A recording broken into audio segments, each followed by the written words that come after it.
So today we are going to talk about blocks. Everybody has blocks.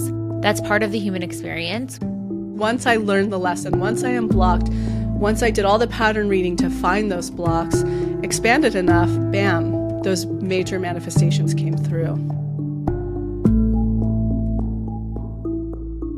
From To Be Magnetic, this is the Expanded Podcast with your host, Lacy Phillips.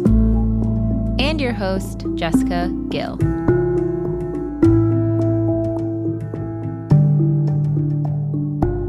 As the leading destination for neural manifestation, we dispel the woo-woo in order to help you create real, tangible results based on neuroplasticity, psychology, epigenetics, and energetics. Our goal is to normalize the practice of manifestation and empower you to get into the driver's seat of your life in order to manifest the experiences, relationships, and things that most align with your authenticity. And by pressing play, the process begins.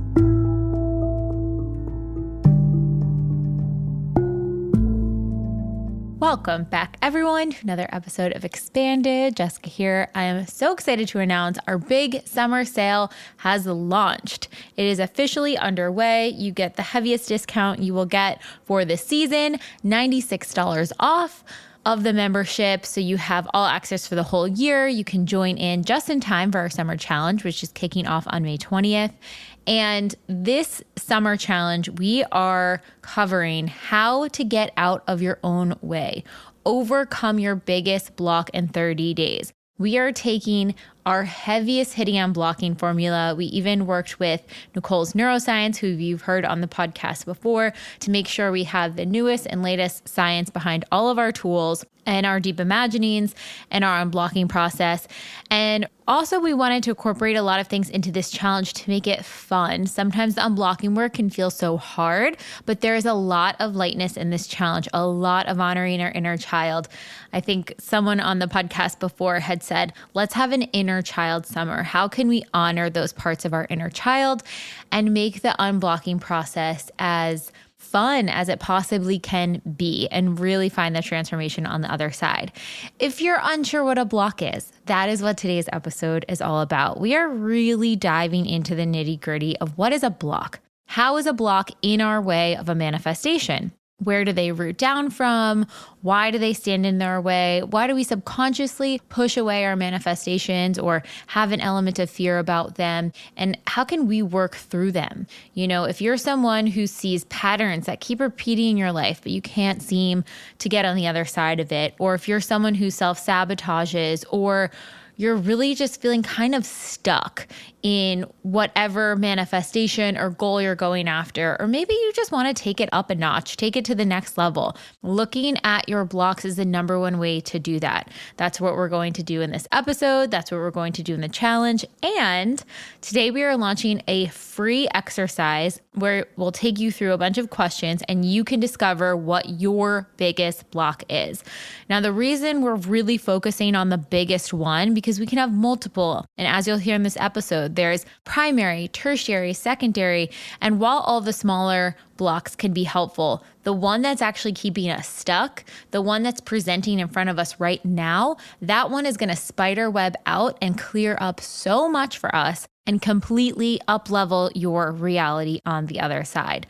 So stay tuned for more about the challenge, but join with our sale now. Get ahead. Our pre-week is going to start on May 20th. We're so excited to have you, and check out the free exercise. I'm curious to see what blocks present for you guys and what shows up. Enjoy.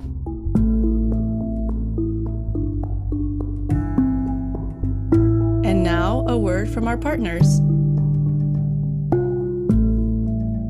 If you have not heard of Arma colostrum, let me tell you why it has quickly become my absolute favorite superfood that I've been taking on a daily basis. Arma is an unrivaled nutrient powerhouse. It has 400 plus pure bioactives that are natural molecules that promote healthy functions throughout the body. They include a host of protective antibodies, prebiotic compounds, strengthening peptides, amino acids, trace minerals, immunoglobulins, tissue growth factors, antioxidants, and other natural immune factors that work synergistically to enhance your health. This superfood is actually the first piece of nutrients that we receive, that all mammals receive from their mothers within 48 to 72 hours after giving birth. It is that nutrient-dense supplement to really help our bodies thrive, function, and grow to the best of our abilities. There are 5,000 plus studies on this stuff that really show at any age, taking and ingesting colostrum can help our bodies function on the highest level. Now, I started taking this over the summer and pretty much noticed results immediately. Bloating went down, digestion got better, and my immunity seemed to be a lot stronger. I would come across people with colds or sicknesses thinking I'd be coming down with it in a few days, and it seemed to have really supported my innate immune system. It is completely sustainably sourced from a family-owned dairy farm. They only use the surplus of colostrum, and they're able to remove any unnecessary compounds from the colostrum, like casein and fat, which is part of the reason that some dairy can be inflammatory to some people. I'm someone that's very sensitive to dairy, and anytime I have real dairy, I always wind up taking a lactate, but using colostrum, I've never had any issue with it at all. And in fact, it seems to protect me just as well as the dairy pill against some of the dairy that I eat. And part of the reason that that is happening and why I feel like it's been so effective is because it's helping to rebuild your barriers. We talk about having a really strong barrier protection in the lining of our mouth, our sinuses, our lungs, our gut. Our barriers house 80% of our immune system. It's the first line of defense against everything that we inhale and ingest from the outside world. So when you take Armra close to eating, inflammatory foods or being in an atmosphere where the air quality isn't as optimal, your barriers are tightening to help protect you from everything else going on. So this is one of my absolute favorite superfood products out there on the market. I think it is fantastic. I really see results from it. Feel free to ask me questions if you're curious about it. And we have a discount code for you guys. You can use the code TBM for 15% your first order. Again, that is code TBM for 15% off. And if you're interested, you can get the subscription. That way you won't ever run out and you can always have that immune support.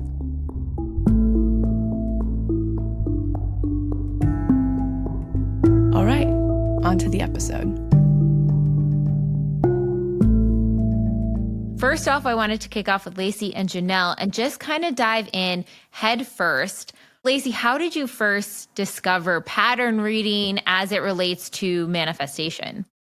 Yeah, so it didn't become clear all at once. Blocks, I started to figure out first that, this is the thing that's literally looping in our subconscious still from wounding in childhood that we imprinted, whether we witnessed it or experienced it. And it's literally the thing looping in our subconscious that's pushing our manifestations away. That's the only way I could think of the word as block. And of course, you can unblock. So it's not like you're stuck.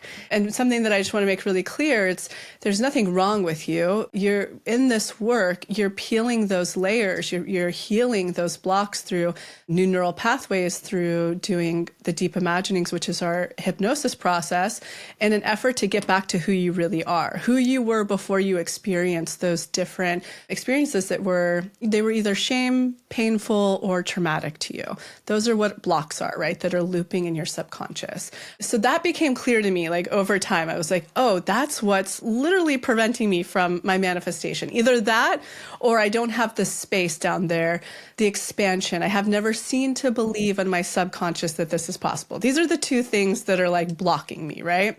But over time, in this process, I started to notice, wait a second, especially through the deep imagining work, which we'll be doing in this challenge. We're doing a tremendous amount of unblocking in deep imagining work, overriding old neural pathways with new ones.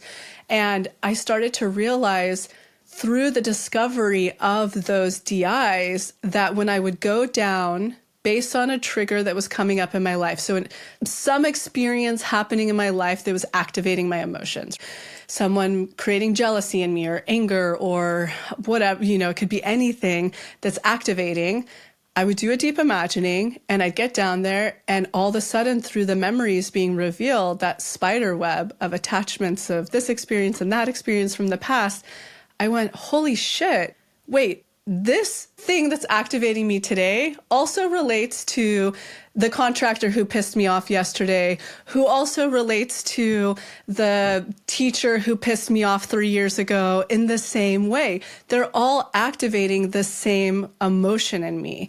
And I went, oh, the universe is showing me my patterns, even when they're not totally obviously connected. When you're not in that subconscious state, they all have a thread line based on something I need to heal in an effort to connect with a manifestation I've been calling in. Talk about blocks and this as a piece of sort of the trifecta of this manifestation process. How big of a role are they? What function do they serve in this process? So to really get back to totally 101, I'm going to actually even start from the beginning. We're manifesting from our subconscious, not from our thoughts. So all of the imprintation we pick up from 0 to 7. And of course, as you continue to have life experiences, especially traumatic ones, you continue to develop blocks along your life. We talk about shadow a lot. So shadow is simply something that you experienced, that you either witnessed or experienced, that caused you to have some form of shame or pain. And therefore, in that experience, you went ahead and you imprinted it in your subconscious that I'm not worthy of this. I'm not lovable of this. I will not be loved if I am this. Therefore, you have that frozen in your subconscious, still looping, almost unbeknownst to you if you haven't explored it. In the trifecta of our entire manifestation process, we have 3 elements to it: expansion, unblocking, and aligned action. The unblocking piece is the heaviest lifting that you will do in this work. So because we're manifesting from our subconscious, those memories, those experiences we imprinted from 0 to 7, any of the ones where we had really good experiences growing up, so reflections back to us that we were high self-worth, that we were lovable, those are the things we manifest very easily into our life. But any of the experiences where something happened that we felt painful or shameful, or there was programming, if you're like this, you won't be loved. But if you follow this in society, you will be loved. Those are considered the blocks that are still looping in there. Simple psychology, simple neuroscience. Those are the things that are literally pushing away your manifestation. And the universe's only intention in this entire dance you're doing with it in this lifetime is to get you back into your whole, worthy, authentic self. That means the little being you came onto the planet as before you experienced any of that pain, shame, and programming. Therefore, the universe is constantly going to reflect experiences back in your life, which we call mirrors, that are going to directly point you to blocks that it wants you to go down, heal, and integrate, therefore becoming more of your whole worthy self. So today we are going to talk about blocks. When it comes to even taking aligned action or connecting with expanders, if we have sort of a belief system that's operating in our subconscious, that's telling us that that's not possible for us, we can't even attempt to do that, we'll be rejected if we try to do that, we're not going to take that action. We're not going to be open to expanders that are around us. We're going to shut them out. We're going to say, yeah, that's for them, not me. All of those things key back into what our subconscious is operating on. And I think the really beautiful thing is that all of those limiting beliefs can be unblocked for anyone at any point, no matter where you are at in this journey. The blocks are these hidden, somatic, emotional memories stored in us that are dictating how we operate. That is not our authentic self. And usually not even conscious. We're not even usually conscious of them. Mm-hmm. And that's why when people, and this could even lead into blind spots, when people are like, I've been doing the work, I've been unblocking, expanding, and taking aligned action. And it's like that big one hasn't come through. It's because there's something in there that's deep, it's hidden, it's so protecting you that you just have not nailed it yet. That lack of consciousness around it, it was a game changer in manifestation completely. From, I'm just going to pretend to be, I'm just going to stay in the vortex, I'm just going to be positive all the time, and not seeing a lot of actions happen. So it's just that consciousness piece is really important, I think, for people. When it comes to being in that magnetic state, being in that abundant state, if you're going around with all of these almost like open wounds that you're trying to hide and cover and protect and not let other people see, and maybe you don't even know you have the wounds, but you're still like covering your body, think of how much energy you're expelling trying to hide these things and take care of these things and not let them get injured. But when we go in, we examine the blocks, we bring them to the surface, we make them conscious, we work through them. Now all that energy can just be felt being you, being magnetic, being in your power, being in your abundance. So it's such a beautiful space. And I'll say, when I have a really deep unblocking in the deep imaginings, like something shifts big, almost always within 24 hours, something miraculous happens. Yeah. So it is a really, really powerful thing. So to summarize that, patterns are these experiences that are all connected to a root emotional trigger that you have yet to heal, that you experienced most likely in childhood, and they're related. So if I wanted to make that more clear, let me think of examples. So I always come back to this contractor one because I dealt with it for so long before I finally manifested the most incredible contracting team in Mendocino. And it was like constantly being lied to, taking advantage of me because I'm a woman. That was a big thing, you know, and me kind of having to manipulate and play stupid, even though I knew exactly what was going on. And then also never being on time, overcharging, and which all sounds pretty regular with contractors, but the way that they were presenting, it was like the same experience, different person. It was so related. And when I had to do the work on that, it really stemmed down to the relationship I had between basically not ever being really seen or heard or attuned to from more of my parental figures.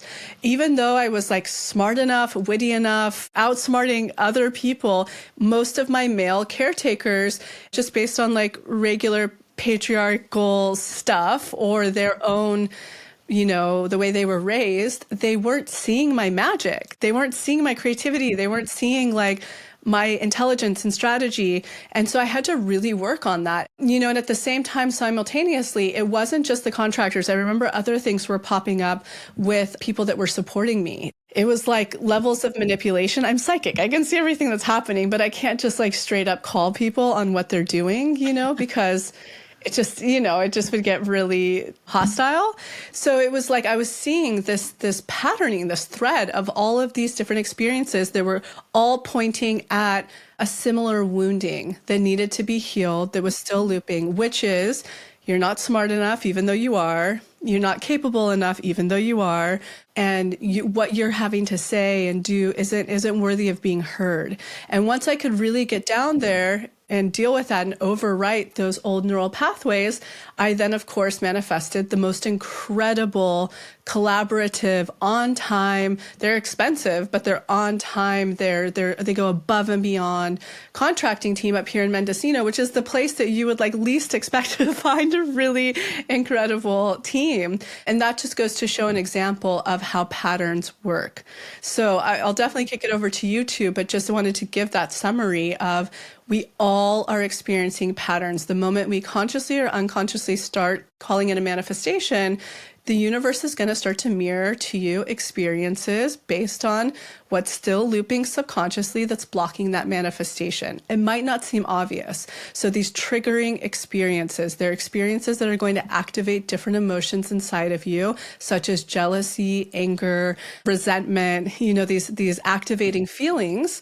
And then when you start to walk these through the deep imaginings, you're going to notice that multiple of them are connected to a root block that the universe is literally like, you have to heal this, or at least override it to high self-worth and an effort to connect with your manifestation that's already in high self-worth of that area. That's what the law of attraction really is. Janelle, I want to hear your insight on this too, but Lacy, just to close this thread and this piece, what were you manifesting at that time that this wound needed to be looked at in order for that manifestation to like fully emerge? Yeah, I think it was the farm. That was a big manifestation I was calling in for a long time, a very long time. And one that was always at the top of my list, like the major, which was always a farm in a cold weathered place that felt like England, that list that was present for 5 years. So that was one thing. And then I want to say the second might have been team stuff, to be honest, if I remember, might have been personal and professional team stuff. So those are really good examples of something seeming obvious, like obviously connected to those. And at the same time, it was interesting because the universe was really, using my Achilles heel, my core wounds at the time, which were finances. It's like, this is the price you were going to pay, and now it's double. And it would be like, dude, what? So it loved using that too within the patterning. It was even personal team stuff because I remember the moment that one particular person was supporting me on my personal team transitioned out, bam, the farm came through. It was like the last part of that patterning. So not only did the farm come through, also that construction team. So it was really like, my tarot reader that I work with, she'll pull cards like when I'm looking at new people to work with or experiences, and she'll say, it's in your highest good. And I've learned because highest good doesn't mean easy, less traveled road. It means it's going to be all the shit you need to learn to elevate to that next level. And that whole experience was such a really good example of in your highest good. Because once I learned the lesson, once I unblocked, once I did all the pattern reading to find those blocks, expanded enough, bam, those major manifestations came through.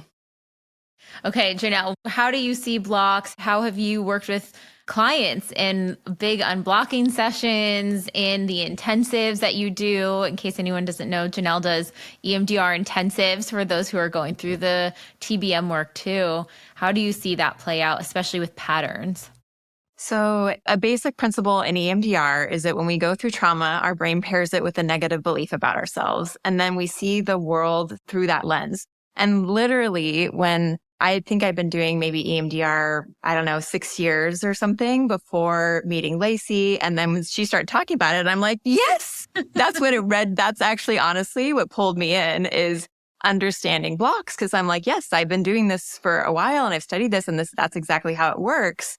And then what's fascinating, just kind of how Lacy just described, is that we have adaptive memory networks. So when she was triggered, this one top trigger of like her contractors, right? And then she went back into a root. She kind of did the float back technique and she discovered, okay, this is where I picked this up. This is where I have this negative belief on some level. And then it's also associated with other memories as well. And so she's right. There is an actual web of memories connected to a certain negative belief. To me, there's, so many layers of healing. But as far as like negative belief concerns, this is aside from nervous system work, the negative belief is huge to be able to call in whatever we're calling in. We have to clear that out. We have to do the work to flip that negative belief around. So we are believing, and that's self-worth, the law of attraction and all of that, to be able then to connect with what we want. So that's the whole basis of TBM work, is doing your own kind of detective work on your own trauma histories to be able to detect what your negative belief is and how to heal and integrate that so that we are in our most whole self authenticity to be able to get what we want. It's so interesting because, and I love that you even brought up the nervous system work, because what I've been finding is that limiting belief that cements then almost creates like a protector part that has that nervous system response to things. So like when you were saying, Lacy, that it hit your Achilles heel, that Achilles heel, the rug's going to get pulled out from under you, is a nervous system response that's related to that block. This whole protective web that shows up around our block to keep us perpetuating, almost keeping the block there because that's what we know, versus moving into territory that's high self-worth, but it's like, we don't know that to be true yet. And then when you finally can expand and unblock, you know it to be true. You're like, okay, I can put a new belief system in here. And then you get to take the action to regulate your nervous system and approach the real life example from a new angle. So that's so interesting too. Am I crazy here? But Like the nervous system has so much mapping just like the brain does. Oh my God. Doesn't Yes. it? Right? Like all of these, isn't it? So it's so Yeah. fascinating that it just creates this level of safety. Okay, you can survive based on this mapping that we're doing, but it feels not unnatural. I don't know what the word is, but to be healing that and giving it new suggestion and then overriding and creating a new neural pathway and a new way that your nervous system reacts to that experience. It's really, it's magic. It's interesting. And there's a lot out there on this because I think that there's confusion around a regulated nervous system always being calm. But that actually is not what a regulated nervous system means. A regulated nervous system is where we can respond appropriately to whatever the stimuli is. So like, honestly, in your case, with a contractor that was screwing you over, like it would have been appropriate for you to have some sympathetic charge there and to set a boundary and to get activated. That's not you dysregulated. That's actually, responding appropriately. What would be dysregulated is if you got stuck in almost like a vortex of either being stuck completely on or completely off. So that's where we get problematic. And that is actually cumulative built up in your nervous system. So a number of experiences over time built up. And then you kind of get in almost like a rip current, I like to think of it, of either stuck on or stuck off, or honestly, sometimes both. And so that's where the problem comes. But it's appropriate. I think a lot of times, forgive me, but like in spiritual community, it's like, we just have to be at peace all the time and we're always calm. And that is not what regulated nervous system is. That's actually really good information. And it's such a healthy response to be able to have access to your whole range of nervous system, whether it's sympathetic or parasympathetic. I didn't know that. That's really good information. Well, and that's interesting too, because that goes back to high self-worth, right? Like if you had that contractor experience and you were like feeling frustrated, a normal reaction comes up, then you go through and take the action by setting the boundary, getting new contractor immediately, not settling for that anymore, and just move on it with almost ease. That's like, okay, you are in high self-worth with this. You're not going to settle for it. Move on, universe. Let's get into the next level of this. But if you react to it, you sit on it, you're ruminating on it, you don't set the boundary right away, and then another example of it comes up, that's showing that you're still engaged in needing to heal that pattern. So it kind of gives you that roadmap, that pattern of where you are at in relation to that dynamic. Yeah, that's exactly right.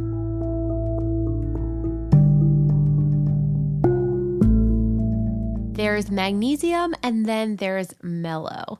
I love this little saying because I think so many times right now we're seeing magnesium in the evening. We need this for restful sleep. It's an incredible nutrient.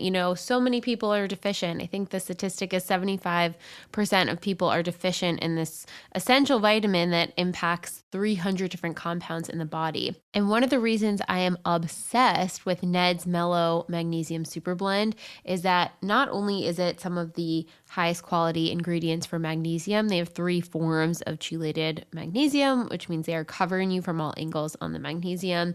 It's high bioavailability, clean ingredients, gluten-free, sugar-free, non-GMO, naturally derived. Not only all of that, but they also have L-theanine and GABA in there. And I say this because L-theanine is a supplement that is fantastic to use before bed to help induce relaxation, calmness in the body, and GABA helps support our brain health. So when we take GABA before bed or anytime during the day, it is helping us create new neural pathways. And at TBM, we're always about creating new neural pathways of high self-worth, moving past those limiting beliefs. So just by taking the magnesium drink in the evening, you are supporting your neural pathways while you sleep. So what I like to do is take a little scoop of their magnesium powder. I put it in like a little cocktail glass and then swift it around. I'll put like a fancy ice cube in and make it the first part of my nightly ritual. And then maybe I'll go journal or I'll lay down and put on my red lights in the room. But this is kind of like the kickoff to my evening. It tastes fantastic. They have 2 new flavors, which I've been obsessed with recently. They're pomegranate and they're Meyer lemon. The Meyer lemon, let me know if you guys try it out, but the Meyer lemon to me tastes like a lemon pound cake, but not that sweet. I could be crazy, but that is my taste. It's just bringing back nostalgia of being a kid and having that at my grandma's. And it is absolutely delicious. And I keep both flavors on hand so I can switch off between the two. I also am obsessed with their lavender berry. That has been my original favorite that I've loved since day one of Ned, but their new flavors are also fantastic. So if you're interested in upping your sleep game, your nightly ritual, you're looking for something to help calm your nervous system before sleep, or also just help your neural pathways as you sleep, I highly, highly recommend Mellow Magnesium Super Blend. And we have a discount for you guys. You can get 15% off your order with TBM15. Again, that code is TBM15 for 15% off. Check out the link in the show notes to learn more about Ned, the incredible things that the company is doing, and how clean and incredible their products are, how high quality. It is truly fantastic, and I highly recommend it. So blocks we're defining as the limiting beliefs, the deeply rooted subconscious beliefs that are low self-worth and keep you in old patterns, habits, small, disempowered, and settling for less than you deserve. They're physically blocking you from your manifestation and magnetism. And unblocked is the state of being open, free, you have boundaries, you're authentic, and you've reprogrammed those limiting beliefs in your subconscious. When you've removed the old patterns that don't serve you, your blocks, you create magnetism. So just to kind of distill down for everyone there, you can even, as you're listening, start thinking, what are some of the patterns that you may be repeating, which is really a version of your inner child trying to get their needs met by repeating out this pattern. So Janelle, from your expertise and your perspective, and I think EMDR is like one of the most highly recommended forms of therapy for people who have traumatic memories or their trauma is like living somatically within the body and all of that. So how do you see this process of these sort of core root beliefs and memories manifest into people trying to repeat them, essentially to heal them? Yeah. So just for somebody that doesn't know still much about EMDR, basically when we go through trauma, every single time our brain will pair it with a negative belief about ourselves. And when we take any information in, our brain can just process it to all the centers of the brain and just kind of digest it through. But when trauma happens to us and it gets paired with that negative belief, it just will loop there. And then we see, of course, out through that lens. I've said this before, but that saying that we see the world through rose-colored lenses, we really see it through whatever specific trauma, whatever our brain picked up through that negative belief, we see out of that space. There's 4 categories. There's one of defectiveness. There's one of responsibility. There's one of safety, vulnerability, and then power and control. So the defectiveness category is like, I'm not good enough. I don't deserve love. I'm a bad person. I'm worthless, inadequate. I'm incompetent. I'm shameful. I'm not lovable. All of that. The responsibility category is more of like, I did something wrong. I should have known better. More of just somebody that's always in that chronic place of self-blame. The safety vulnerability category is, I can't trust anyone. I can't protect myself. I'm not safe. It's not okay to feel or show my emotions is a big one in that one. And then the power and control is, I'm powerless and helpless. I'm not in control. I can't get what I want. That's actually a big one for manifestation is I can't get what I want. I can't trust my judgment. I'm going to fail. I can't succeed. I have to be perfect, please everyone. So it's interesting, but some people are always in the power and control category, or some people always kind of hang out in the defectiveness. I mean, there's like the single incident traumas, like I was in a car accident or this one specific incident happened to me. And then there's attachment trauma, which is, what we've talked about before, Jessica, which is repeatedly, I had a dad that was a workaholic and then I felt not good enough. So a lot of the real deep core narratives, I would say they're more attachment based. They're the ones that were thousands of times reinforced. And then we might have just a secondary and third ones based off of like we had whatever, maybe a couple years of a repeating thing in high school or something. But usually there's this core one or core category that each of us can kind of tend to go to. I think that was a really good highlight, because if I were to look at my core narrative, I would have to say what comes up the most is my needs don't matter. Like I'm constantly shifting those to my needs matter first, et cetera. But it's fascinating. And this is something I would like to dissect a little bit together, because as I'm looking at this list, all of these I can see in different categories have popped up for me. And then really, really transformative manifestations have just started piling through. And so something that I'm so curious to kind of dissect together, you're someone who has been doing this work for so long and you're so versed in EMDR and SE. What do you think? Because when it comes to the core narrative, that takes so much reinforcement, a positive reinforcement in tackling it over and over and over again, taking action steps in life, et cetera. But I find that these unlock a little bit faster, which makes total sense based on what you said earlier. Yes. And manifestations come through rather quickly when you tackle these second narratives. Yeah. And you're right. It's so much easier to move through. You know, the core narrative ones is the ones that people are going to do a ton of inner child around and they go back to over and over again. That's more of like a big story clearing, but you're right. The secondary, third, all of those are pretty quick and easy. Easier. When I was looking at that particular very first thing that was really making me start to understand subconscious and unblocking, it would have been a core narrative now, because it would have fallen under my needs don't matter. It's really interesting too at that. I would say it was a very big rut time. It wasn't even a rock bottom. It was a very big rut time. And it was a rock bottom that led me into the self-reflection that was happening then. I had to be in that space to force me to start to learn this process. So it was interesting that probably most of the triggers coming up in my life were hitting on that core narrative, which I think says a lot about if we never start to address the core narrative, that's when we live in a life of complacency. Same loop over and over. And like your life just looks the same. That's when you keep dating the same emotionally unavailable person and the job and the thing and the thing and the thing. Yeah, exactly.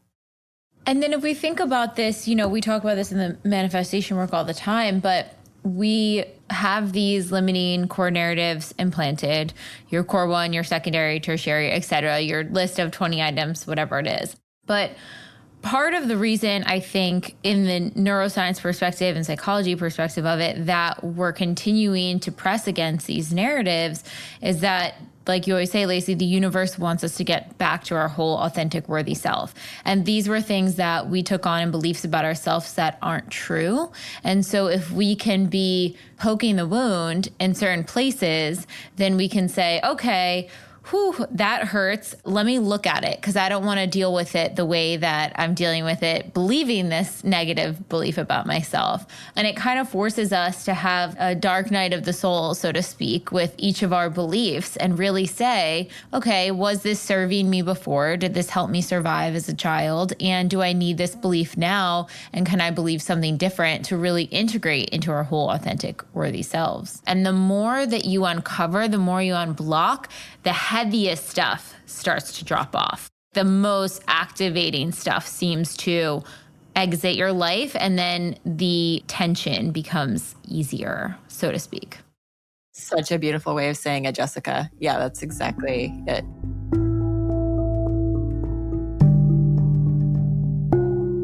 So what are blocks? Blocks are those deeply rooted subconscious limiting beliefs that push away our manifestation because they are the things that are rooted in low self-worth. Those are the things that are rooted in our old patterns, our old habits, keeping us small and disempowered, settling for less than we deserve.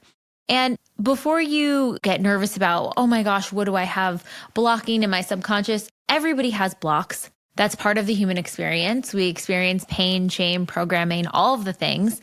And our brain wants to keep us safe. It wants to keep us a part of the pack. It wants to avoid rejection. It wants love from our family around us. And so it tries to protect us with these coping mechanisms that say, don't do that or you won't be loved, or don't step out of the norm of the family unit, or keep repeating these dating dynamics because this is what you know. This is the familiar. The new feels scary, different to us. So what we have to do with blocks to get to a state of unblocking is to identify the blocks. What is operating down there? What did we pick up in childhood that we're probably not even conscious of that is actually running the show with our manifestations? How can we get to a state where we desensitize the emotional reaction around this limiting belief, where we sort of debunk the limiting belief and we override it by replacing it with a new empowering belief that is going to get us to that high self-worth in relation to whatever we're calling in. So when we are unblocked, we're in that state of being open, free. You still have boundaries. You're truly authentic. And as you reprogram those beliefs, you're going to shift the neural pathways in your subconscious and you stop looping on those same patterns that you thought you needed, those familiar patterns, and you start moving into a more magnetic, aligned path. So once someone feels calmer in their body, is it that they feel safer to access the trauma, to heal the trauma? Is that kind of what's going on? Yeah. I mean, usually when you bring up your trauma, you could really easily start to disassociate. If somebody is doing like inner child and a trauma came up and they found themselves where they just kind of spaced out the whole DI, that's a sign that you've disassociated. And it's just your body's way of protecting itself. But just to be aware that we want to get you back online. It's almost like a little balloon, like that goes up in the air and you're like, I just disassociated, and you want to pull the balloon back to the ground. But that's what these SE practices are, or the safety eye. That's what that does. So you want to make sure, am I present and am I really here? Or am I just so panicked? If you're so panicked going into a DI, it's going to be really hard to do any trauma resolution. Some people are going to need to stay in the safe, the new deep imagining called safe. They might need to hang out there for a while or do a lot of prep work. If they know that they're going to do, work on some trauma, I would do the safe one before just to make sure, am I regulated? Am I present? Am I here? Once that's online, you can do some really good trauma work. And if you disassociate again, it's okay. Take a break, pull back, honor your emotional boundaries, go back to doing the safety eye to make sure that you are connected to yourself and you feel safe. And so it's going to be very individual with whatever that person's working through. And I've been here before. I'm like, where I'm so eager to have a manifestation come through that I just want to run in and rip it off like a Band-Aid. But the essence of TBM is real self-worth, true, deep self-worth. And true self-worth doesn't run over our emotional boundaries. It deeply respects our emotional boundaries and our trauma. And deep self-worth is just so carefully, so lovingly holds our trauma work. And I think in that, ironically enough, our manifestation might come through by moving through it slowly and not just making sure it's done, because it communicates that deep self-worth. So don't be afraid to bounce back and hang out and do some of the SC work and the safety eye.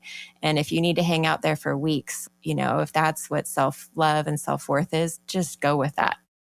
I love that you said that, because I think I definitely resonate with the jumping in and ripping off the Band-Aid. And sometimes it's like you just need soothing. You just need comfort in this moment. We can get to the unblocking tomorrow or the next day, but just soothe. Yes. What are signs of one being in that? So it's a green light to keep moving forward with actual unblocking. I would say go back to the safety eye. When you go back to the safety eye, it will bring you back to present. Anytime you are tender, anytime you're raw, that will bring you back to the present, and then you can keep going. If you're feeling good, then I'd say move on and do the DI. One thing I just wanted to add into that piece as well, the core concept with a lot of these DIs is to really take one theme through the whole thing and be able to have the safety eye to resource yourself, soothe yourself, get in the practice of visualizing, but about things that are joyful and bring you excitement. So you can get in the habit of what does it feel like to visualize in a deep imagining without visualizing, your inner childhood wounding. And once you really get in the groove with that one, then you can start going through the unblocked and the fear and the anxiety pieces and understand what's going on there and what blocks and things need to be called to attention. It's going to take time, but it doesn't mean that you can't be magnetic during that entire process. Absolutely. Unblocking truly is the act of getting to the root belief of this block and desensitizing the emotional charge around the wound that created this block in the first place. Where did you learn this? How can you write a new story for yourself? How can you see the old wounding through the eyes of your now matured adult self and write a new belief system, a new story? And I think it's also really important to point out you're not broken. Every single person who is living on this planet has blocks. We have picked up things on our journey. That is part of living. And so the idea is not to not have blocks at all. It's how can we identify the blocks that are down there that are not working for us anymore? They're actually in the way of what we want and where we're going, especially in the way of our authentic self. One big place blocks show up is as a subconscious fear around connecting with your manifestation. You may consciously say, I am not scared of my manifestation. I can't wait for it. I'm so excited. But think about, and even now as the audience, check in with your body for a moment. When you think you get that phone call or that moment happens, your manifestation has come through. Now that it's here, what would your day-to-day look like? How would it change? How would your life change once it came through? Is any part of you fearful? Is any part of you be like, oh gosh, I really want that new dream home, but how am I going to upkeep all the new space? Or how am I going to afford the furniture to fill it? Or what if it's further away from all my friends and family that I want to be close to? Are there any sort of limiting beliefs that immediately start to float in when you think about having that manifestation come through? One big one that pops up for people is, what are people going to think?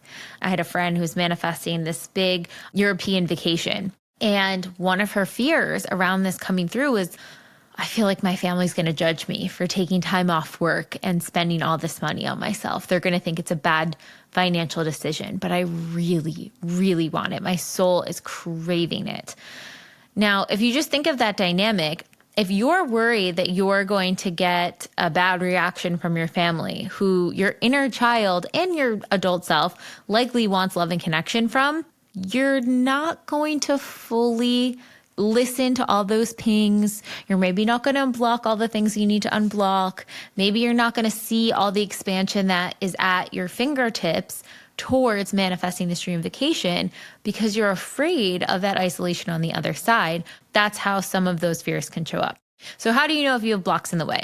Are the things you are manifesting not showing up in your life at all? So if you are someone who's like, oh, I've been manifesting this thing for a really, really, really long time. If you are taking aligned action and you have expanders, then blocks is often the root of what's happening there. Do you have reoccurring tests with a similar through line, the same energetic, the same things being asked of you? Maybe it's your boundaries are always being crossed, or you don't feel heard or seen in the dynamics that you're with. Are you attracting the same dynamics that are not getting you closer to your manifestation? The same exact type of tests, the same shiny carrots, but never wind up working out, and they don't seem to get any better. Are you unconsciously repeating a pattern witnessed in childhood? If you think about your home and family dynamics, did you see this dynamic show up in your home life? Are you defensive, blaming others, or easily triggered? Are you afraid that the rug will be pulled out from under you? Or are you in a scarcity mindset? Do you feel constantly in conflict or avoid being in conflict altogether? Are you numbing, procrastinating, or unable to take action? You're choosing people that aren't good for you. You're choosing people that don't feel aligned with your authentic desires, and yet you keep running into the fire with them. And then one big one is You get stuck in the fight, flight, freeze, or fawn response. Now, it could be any of those four, but like Janelle has said, a regulated nervous system is one that, if things happen in your life, you might pop into those responses and then come out of it, and then pop down to the other responses and come out of it. That's normal. The tricky part is, the dysregulated part is when you are stuck in that. So that's like after you have some emotional reaction, you are stuck stewing and ruminating and angry about something for a long time, or you're stuck in the freeze response where you're constantly procrastinating and not moving forward. All of these things are signs that that nervous system doesn't feel safe to come back down again. And that is a sign that a block may be trying to alert you to its existence. It's also important to be working on a nervous system simultaneously, which is something that we're definitely going to be diving into in our upcoming summer challenge.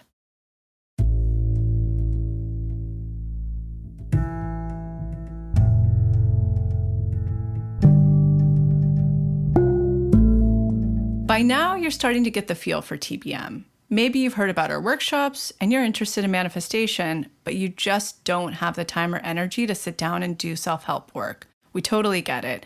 In fact, that's why we created the Daily Practice, which is our massive library of self-hypnosis tracks that you can do anytime without having to jump into a workshop. We call these tracks our Deep Imaginings, or DIs. DIs are different than normal meditations because we designed them using a combination of self-hypnosis techniques, deep theta waves, EMDR-informed tools, and somatic experiencing. A fully loaded formula that is scientifically proven to help you clear your blocks and triggers on a subconscious level, giving you the power to actually create new neural pathways in your brain. So if your boss pisses you off, use our trigger DI. If you want to feel magnetic before a party or an important meeting, use the magnetic self DI. If you're feeling anxious or down on yourself, or you need help making a decision, we've got a DI for all of these scenarios and more. You can get full access to the Daily Practice inside the Pathway membership, where you'll also get unlimited access to every workshop, tool, and offering from TBM. The tools in the Pathway membership will support you year-round, whether you're in the worst, a rock bottom, or second worst, a rut, or feeling good and you want to keep the magnetism going. In the Pathway, you'll effectively learn how to become your own manifestation coach, all for less than $1 a day. So even if you're not ready to start a workshop, join the Pathway and start rewriting your neural pathways now to create magnetism. Work through your triggers and get closer to your authentic magnetic self in order to manifest. And we have our big summer sale going on right now where you can save $96 off of your membership. Be sure to check the link in the show notes or go to our website, tobemagnetic.com, to check out the sale. Now back to the episode.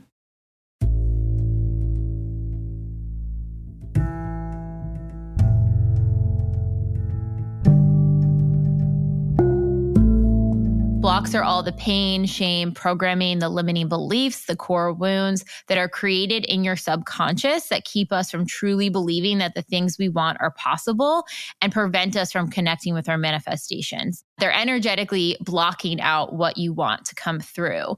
And I almost want to give the visual for someone to think about blocks.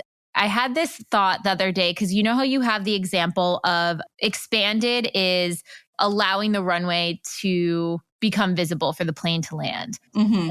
I almost see it as the plane, which is your manifestation, wants to land. It has space to land if you're expanded enough. But it's almost like the radar at the airport, which is your subconscious, is giving it signals not to land. Like it can't figure out where it needs to go because it's being told to keep circling or not land or don't come through. And what the radar or your subconscious is actually saying is allowing tests to land or things that you settle for before to land and stay in alignment with until the radar is at the subconscious self-worth with the plane, then it will tell it to land. Otherwise, it's just blocking it. That's a great way to look at it. Or it's the storm. You're just going to keep flying. You know what I mean? There's nowhere to land. What you're saying makes sense because it's like you just don't see the path forward. And this is all subconscious that we're talking about, so for the listener who's like, wait, what? It's really just like Jessica was saying, it's the old memories and the imprints that are looping. And either way you want to look at the analogy, that's exactly the case.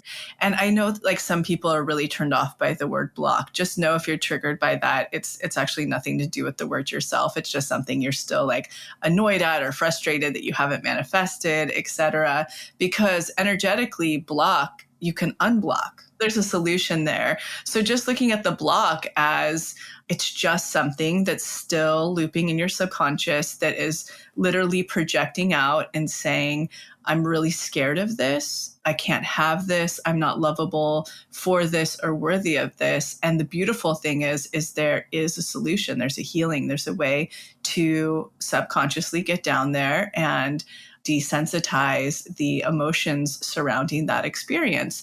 And then using neuroplasticity to reprogram or re-imprint that, wait a second, that had nothing to do with me. I'm actually really worthy and I am so lovable and it is okay. And I do want this, so just noting that don't be too triggered or whatnot with the word block, because it's something that you can unblock, you can change.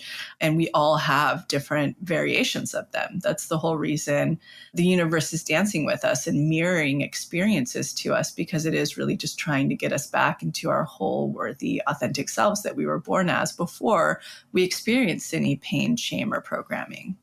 And in fact, looking at the blocks as survival mechanisms, they were created out of a way for you to like cope or survive in a situation that didn't feel good to you, usually as a child.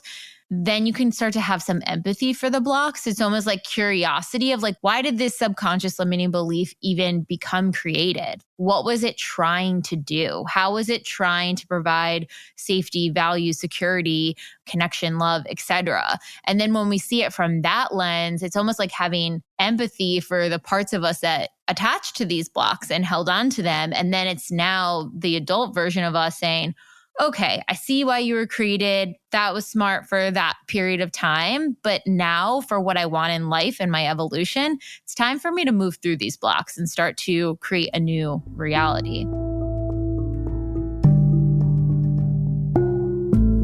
So I wanted to share with you guys a couple examples of how blocks play out in people's lives, just so you can start to get your mind thinking about them.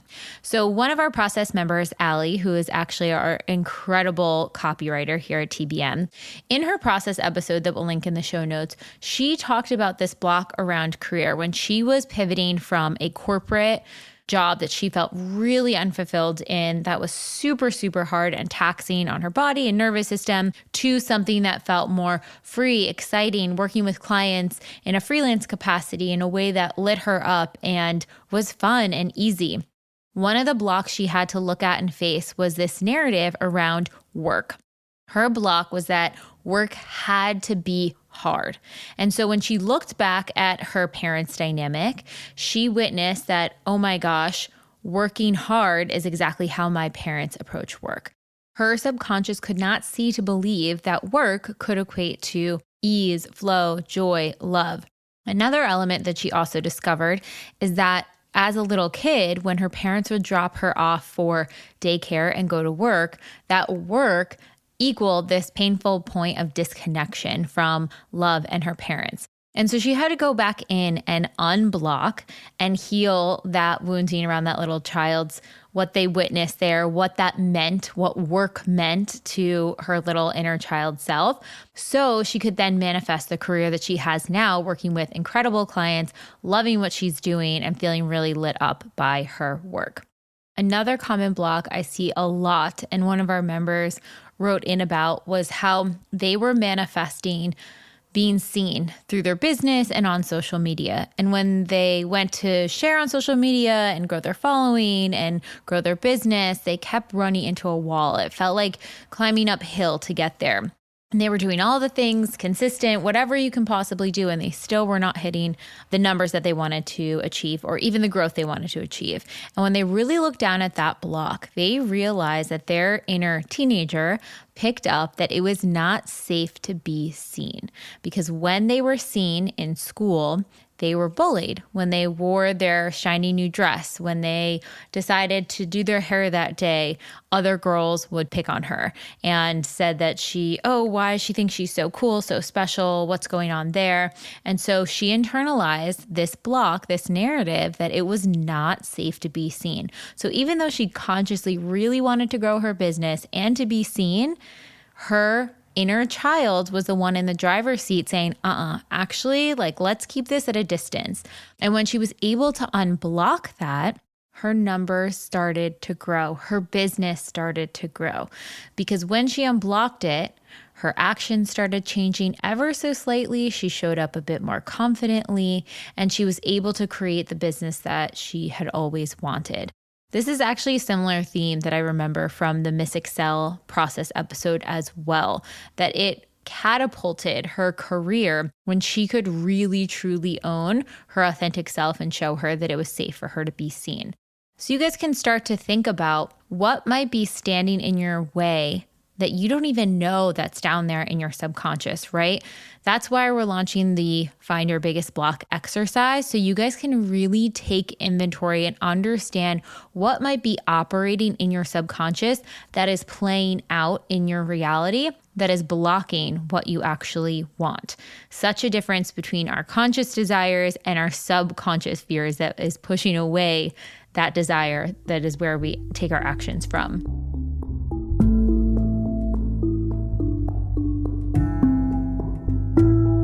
I hope you guys enjoyed this episode today, and I'm so glad we have this resource for anyone to come back to when they're going through blocks to start to really understand what they are and how they play out. It is the theme of our summer challenge this year. We are diving into our biggest blocks and hitting it from every single angle to really chip away at it and create a whole new reality on the other side.